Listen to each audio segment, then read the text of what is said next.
So, yeah, Namaste. Today we start a new series on dream analysis, its meaning and interpretation. Uh, as we all know, dreams are fascinating and enigmatic. We all dream every night, all our lives, and yet find it difficult to understand the meaning of dreams. Psychoanalysis, especially, places great importance of dream analysis for healing. Spirituality, as well, places great importance of dreams for spiritual progress and enlightenment. Today, to discuss this topic, we have with us a dream analysis consultant. And let me mention there are very few dream analysis consultants in India. As we, of course, speak to him, we will know how different he is from the rest. And so we welcome Mr. Himanshu Vaidya to go deeper into dreams. Namaste, sir. Namaste. So, can we start with the basic? What do you mean by a dream? The human mind operates in two different realms, the realm of reality and the realm of fantasy. So when we are dealing with something logical and rational in the outside world, or about such things in the inside world, we are dealing with the rational aspect of our life. The human mind at that point is involved in the rational zone of its involvement. The same human mind also involves itself in fantasy. And this fantasy involvement takes four different forms. You can involve in fantasy while you are awake, what we call as daydreaming. You can involve in fantasy while you are asleep, what we normally call as a dream or a night dream. You can also have fantasy which is interwoven with your rational thought, where the so-called rational thought is not purely rational. Fantasy is interwoven into what is otherwise called a rational thought. And the fourth manifestation or involvement with fantasy is unconscious fantasy. Fantasy is so deeply repressed in our minds that it does not come up even in dreams. And therefore, unless we go very deep in therapy, we can't even know that we carry these unconscious fantasies within us. So if we look at these four manifestations of fantasy, two of them, what we call daydreams and night dreams, are normally what we loosely call as dreams. So when we say dreams, we mean both daydreams as well as night dreams. And to give a more technical definition, dream is a spontaneous activity of the mind, usually involving its entanglement with fantasy for a variety of purposes, most common of which is wish fulfillment or anxiety regulation.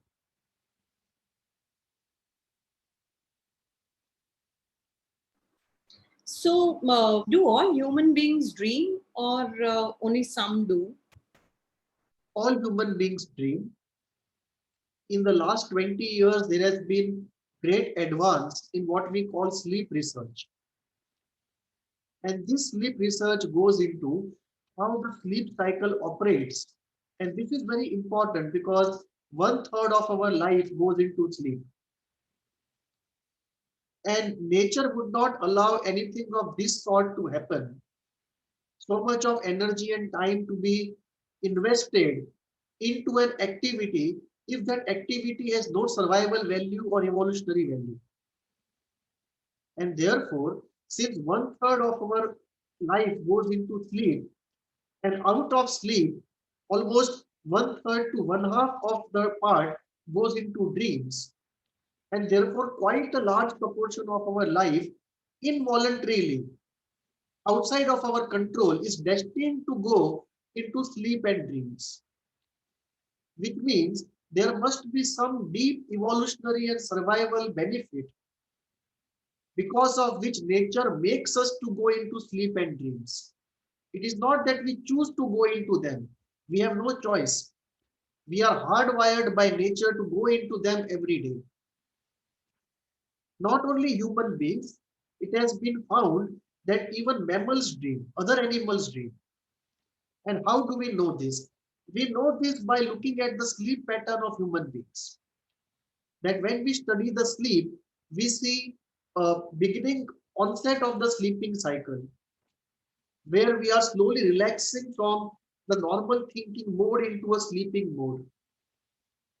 Then we see a rapid eye movement zone, where there is rapid eye movement, and you can measure all of this using instruments today. And there is a very advanced sleep research institute in Stanford. I'm not sure if it's still going on, but it did great work in this area. So sleep research is one of the most intensely researched areas in medicine from an instrumental standpoint.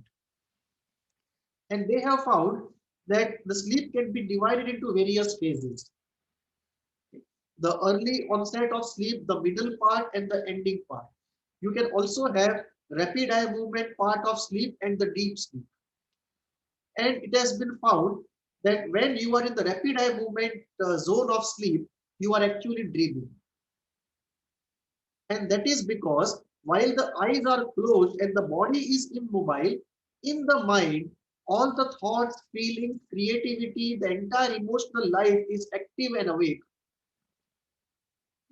So we feel at the conscious level that we are asleep, but that is the very moment when the inner emotional and intellectual life is completely awake, more so the emotional life. And uh, when we are in deep sleep, we neither have uh, dreams nor we are thinking about anything like we do in the waking state. It's a state of a complete rest. People have tried to do experiments that what would happen if a person is deprived of deep sleep, REM sleep, or both of them. And what has been found is something very interesting. If you deprive a person for a long period of time of REM sleep, the psychological health is affected more adversely than the physical health. If you deprive the person of deep sleep, physical health is more adversely affected than psychological health. And if you deprive the person of both of them are adversely affected. And if you don't allow a person to sleep for a week or more, you see very disturbing changes in his body and mind. The point, therefore, is that definitely all human beings dream. We may not remember the dreams, and therefore we may feel that we don't dream, but that is not true because it is an involuntary activity for which we are hardwired. Not only human beings dream, even other mammals dream.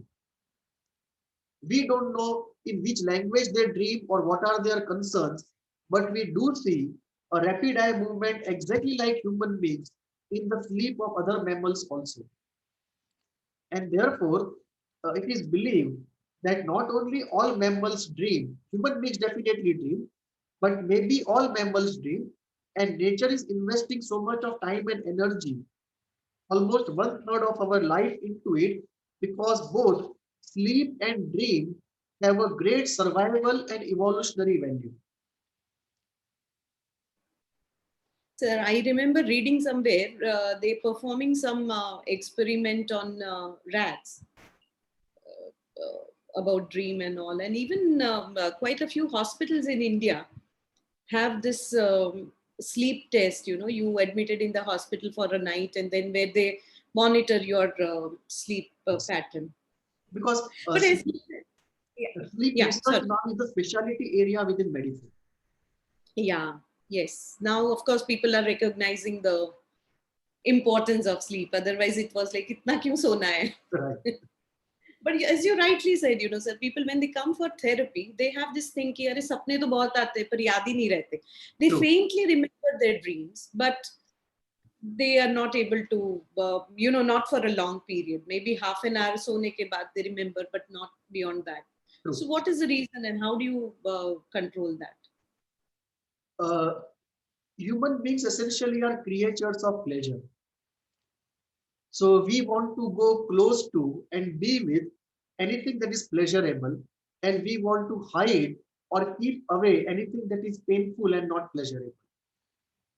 We want to always feel the pleasurable feelings of happiness, of delight, of ecstasy, of thrill, of sweetness, but nobody wants to feel anger, pain, guilt, shame, envy. These are the feelings we don't want to feel. That's only felt in disguise. Right, right. So, because we want to feel certain things and we don't want to feel certain things, what happens in the mind is this, that those uh, uh, anticipations, apprehensions, traumatic experiences of the past, unfulfilled desires, anger, feelings of anger, envy, shame, guilt, any memory inside which is associated with these feelings of anger, pain, guilt, shame, envy, anxiety, powerlessness, right? Those all memories in the mind are blocked by a force of repression. And that is the reason why they remain unknown to us. Now, what happens is during the dreams, when we are asleep, the lid which is kept on them, that loosens up a bit. It is not absent, but it loosens up a bit. And therefore, the material from below starts coming up. But it comes out in a very disguised form, because if it is not disguised enough, oh, this lid will not allow it to pass through. So the core is this, that we want to feel pleasant things. We don't want to feel unpleasant things. Whatever is unpleasant in our mind wants to come up, but we don't want it to come up. So we put a lid on it. The lid becomes lighter in our sleep. And therefore, what wants to come up tries to come up, but cannot come up because of the lid, but it can come up if it disguises itself in a way that even if we come to know, we won't know the real story behind it. So we will be spared of those negative feelings. So once it disguises itself enough, it is able to come up. Now, what happens when we wake up is this, that the moment we wake up, this discriminatory activity of the mind to allow the painful, allow the pleasure pleasant and not allow the painful, it starts again. In psychological language, we say defenses start working again. And therefore, they put down the entire memory of the dream. So you will see that most people, most of the dreams are not remembered by most of us. And many times it will happen that you wake up remembering a dream, but within 10-15 minutes, it goes out of memory. I mean, it goes out of awareness. You can't remember it any longer. You may wake up with the memory, but in 10 to 15 minutes, the memory goes away. It is again put back into the unconscious. Okay? And therefore, it is necessary that we train ourselves to remember the dream, and we keep a pen and notebook with us, so that at night, if we wake up with a dream, we just note down the main points. And once we remember the main bullet points, we can recreate the whole memory. Because once we wake up within 10-15 minutes, it will again be repressed. And this repression is what makes us not remember the dream. So many people say that I don't have dreams. It is not that they don't have dreams, it is that they don't remember the dreams, because dreams involve unacceptable desires, painful feelings, anxiety, guilt, and shame, and we don't want to feel those feelings. So the dreams are repressed and put out of our awareness. Oh, but it is so difficult to make them understand, I tell you. Yeah, yeah, आपको सपने आते हैं बस याद नहीं रहते. yeah. True, true. Yeah. So what are the different types of dreams? And Once you go deeper into this, yeah, once you go deeper into this world of dreams, it opens up a new world into itself. And you see that there are many different types of dreams. For example, there is one group of dreams dealing with wish fulfillment. That what desires you cannot fulfill in the real life, you fulfill in the dreams. There is another group of dreams which deal with the traumas of the past. what you don't even remember that you had traumatic experiences, they come up in your dreams. There is another category of dreams which deal with anxieties, things that you fear, but you are not ready to tell yourself that you fear them, and how to manage those anxieties. There is another group of dreams which are associated with biological difficulties. For example, you may feel thirsty while you are asleep and you may have a dream of drinking water. Right? So there is a group of dreams related to your biology. Then there is another group of dreams related to prophecy. That some dreams might be foretelling you what is in store for you in future. Then there is another group of dreams which are dreams of problem solving. That in the waking mind, you are working on some problem, and even when you are asleep, you are continuing to work. If you look at the uh, if you look at uh, the chemical structure of benzene, that was a solution the person found in his sleep, in his dream. And similarly, many scientists who were working during daytime on a problem have found solution in their dream. So the problem solving dream. Then you have mystical dreams where you sort of meet the spirits or you go out into another world, the astral world as the mystics call it. And then there are dreams about the purpose of life and individuation. What path to take, how to develop an idea of a good life and how to live, what to do so that you live a more fulfilling life. Then you have different another group of dreams where they are recurring dreams. The same dream keeps coming back again and again. And it is because it is asking you to take note of something you are not taking a note of. It is asking you to heal something you are not putting your energy to heal. And then these other group of dreams, uh, which we call our dreams within dreams. It's a special category of dreams. That in the dream you see you are dreaming something. And then you have a special category called nightmares, where you just wake up from the dream terrified, mostly with high heartbeat, perspiration, and rapid breathing, feeling helpless, feeling highly anxious, fearful, and almost psychologically speaking, perplexed. So these are various types of dreams, and everyone has all kinds of dreams.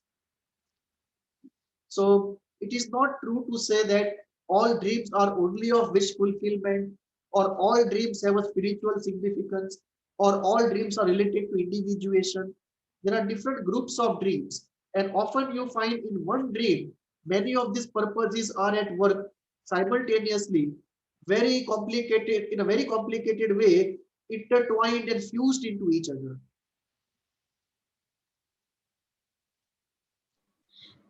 Are there any particular method to do dream interpretation and understand the meaning of dreams? Yes, psychoanalysis places great importance on dream analysis. So when you go for psychoanalytic psychotherapy, dream analysis is a very important part of that healing process. In spirituality also, dream analysis is a very important part of the spiritual process. In ancient world also, dream analysis was a very important part of their culture. When we look at psychoanalysis, there are different schools of thought which analyze the same dream differently. So there is a Freudian school to analyze dreams in one particular way. There is a Jungian school to analyze the same dream in a different way, a Kleinian school, a Kohutian school. Then you have Indian psychology methods. So within Indian psychology, you have 3 to 4 different schools of how to analyze a dream. So you almost have 7 to 8 uh, very popular methods to analyze a particular dream. And the same dream can be analyzed differently by different methods. And the whole expertise lies in which method to use when or which dream. And often, if the dream is complicated, you will have to use more than one method to analyze the same dream. And this you can do with expertise directly, or you can do step by step. You can first analyze by one method and have 8 interpretations and then consolidate into one. Or if you have practice, you can directly apply all the 8 methods simultaneously wherever you feel a particular method is to be applied. So in the same dream, you may have to apply different schools on different aspects of the dream. And therefore dream analysis becomes complicated. It's a very complicated activity, intellectually intense activity, and involves a lot of creativity and intuition, and at the foundation a grip on the schools of psychoanalysis, because the better grip you have on the schools of psychoanalysis and the more intuition and creativity you can put on top of it, you create a better tool to drill into the meaning of the dream.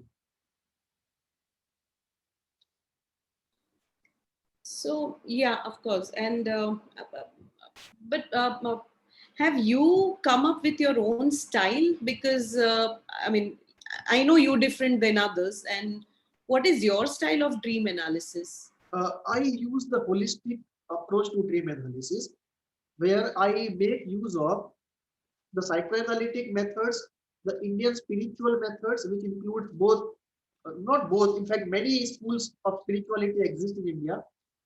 The classical Vedic school, the Jain school, the Buddha school, the Putra school, many of the Devi schools and Vedantic school and so on. So I put all these schools together, and what I have done is I have created a 7-step method of dream analysis. And in that 7-step method, uh, I will not be able to go into the details of each step, but I can only put out the 7 steps, at least the 7 steps for the moment. What this method does it, in a open modular structure, you analyze a dream and you can use multiple schools of dream analysis in that 7-step, simple 7-step process. So the 7 steps are like this. Step 1 is somebody reads you a dream, or you read a dream, or somebody narrates a dream. Step 1. Step 2 is you allow the intuitive development of that narration inside of you. What does it release inside of you? Step 3 is day residue. What day residue, what events of the day or the preceding day happened, which can be related to precipitation of that dream. Step 3 is enlisting all the elements of the dream: human elements, animal elements, and non-living elements. And for each element, 5 spontaneous associations. Then you apply in step 4 or 5, whatever the numbers, you apply all the schools of psychoanalysis. Then you discuss and finalize. Step 6, you discuss and finalize, because in step 5, you are applying all the schools of psychoanalysis having different interpretations for the same dream. Then you discuss with the dreamer that what seems relevant, what does not seem relevant, and this discussion is very, very important. And then you consolidate into one dream analysis in consultation with the dreamer. And step 7 is, what is the purpose of doing all this? We do dream analysis primarily for 3 purposes. 1, self-knowing. we come to know a part of ourselves which is not accessible otherwise. So the first purpose of dream analysis is self-knowing. Second purpose of dream analysis is healing. That any psychological trouble that you have, dream often shows you the pain point, the cause, or the way to heal, or itself becomes a healing process. So the second purpose of dream analysis is healing. And the third purpose is living, how to live a good life. Because whenever you are off track, dream will give you messages to bring you back on the real track. So for individuation and for living a fulfilled life, a life of fulfillment, dream analysis is very important. It helps you answer two basic questions: what to do and how to live. So this is my own method, which ends with this very important final step. The seventh step of the seven step method is it should answer the question at the end of dream analysis: what has dream analysis contributed towards in terms of self-knowing, healing, and future planning? Right. And so, how then about the dream dictionaries that you find in market? They have clear, yeah. Uh, Something is better than nothing, but the dream dictionaries are not actually true. The reason is this: the dream symbols essentially have a subjective meaning. If you see a lion in the dream and I see a lion in the dream, it does not have the same meaning. You see a lion in the dream today, and after 5 years, you have another dream where again you see the lion. For you, also, the meaning of lion will be different. So, a dream is a uh, entity, and that dream zone of the mind is a zone which has a language of symbols and metaphors, just as we use ABCD to construct our statements. The dream work uses visuals and symbols to create a dream. Just as we use alphabets, they use visuals and symbols. Their alphabets are different. And just as we have a grammar to connect the words into statements, they have their own grammar, which we call the laws of dreaming, which involve inversion, symbolization, condensation, and the whole lot of things. There is a specialty area called the principles of dreaming. How is a dream created? What laws of psychology are at work? So, when we go deep into it, we realize that the meaning of the same symbol is different for different persons, and for the same person also different over a period of time. It is quite possible that you may see two dreams in one night after an interval of 2 hours, and the same symbol in the two dreams in the same night may have different meanings. So it is not possible to have an objective meaning given to any particular symbol, and therefore it is not possible to create a dictionary of dreams.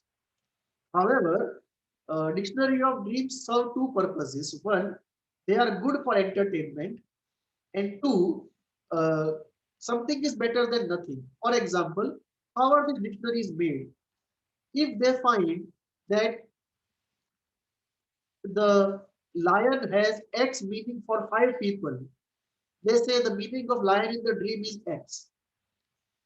Now, that is not universally true, but it is true maybe for a group of people.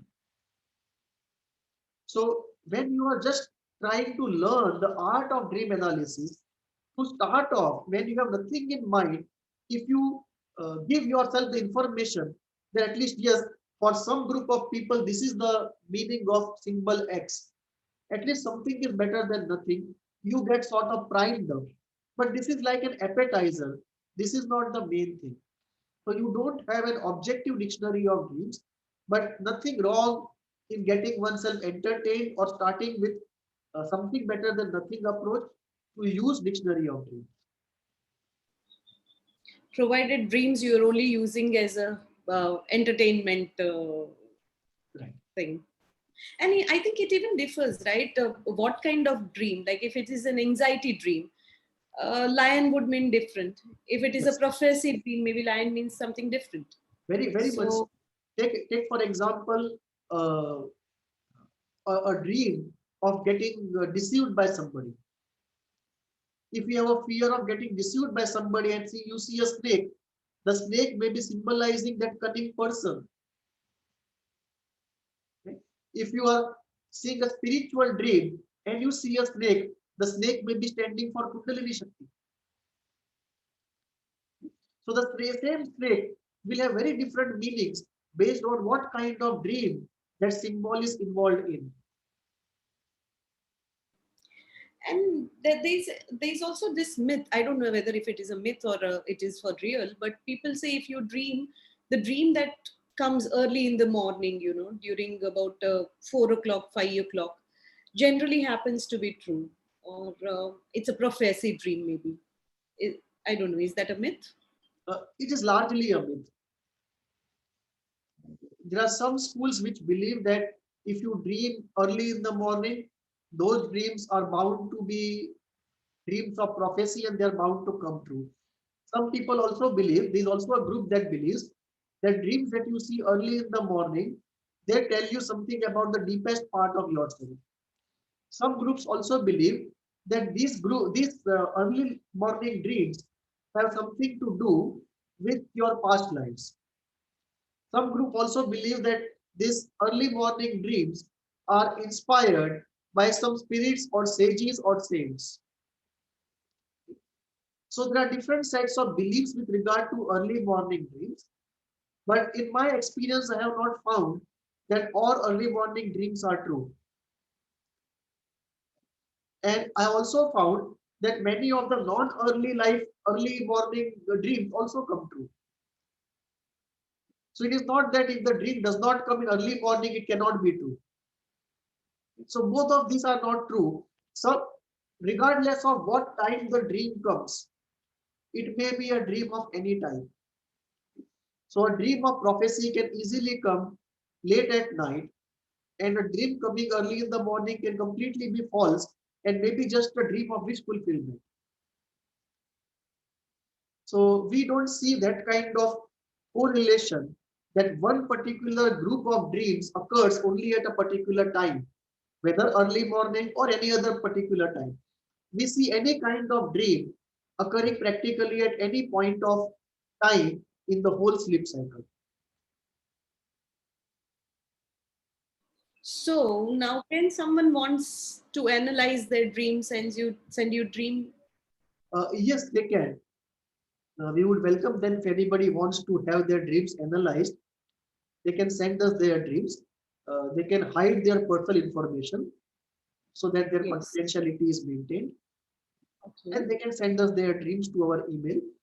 And in the subsequent episodes, we can do dream analysis to whatever extent we can. Okay. Right. Well, so that is something nice. If anyone wants to, send us your dreams to be deciphered, analyzed, interpreted, you can do that. You can even mask your identity and, as in, not reveal uh, who you are. And I think we are absolutely okay with that. So the main purpose of this series, having this dream analysis series, is, to help you know yourself better, heal any of your traumas, and live a more purposeful and fulfilling life. And in our coming episodes, we shall go deeper into dream analysis. As Mr. Vaidya mentioned, you can even send your dreams, and I think I'll start with my one of the dreams that have come for analysis to me. We will start with that. So do watch our coming episodes, and you can write to us. You can send your dreams again with. You can mask your identity, and you can mail your dreams to hvindia@gmail.com. Till then, thank you and namaste. Namaste.